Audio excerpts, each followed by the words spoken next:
จ็บระทมทุ่มคืนเป็นสาวกันคืนลำบากยากนักหนาถือสังคมก้าวผ่านประนามนินทา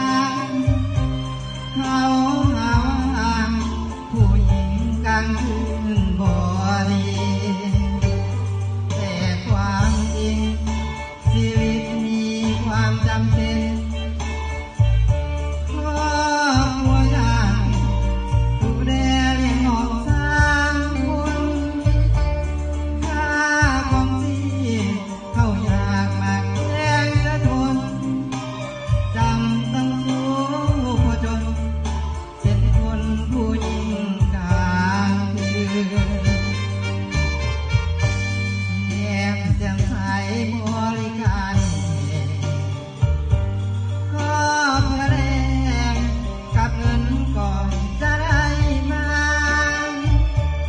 มีใครรู้ข้างในคือหยาดน้ำตาแต่จำเป็นนะ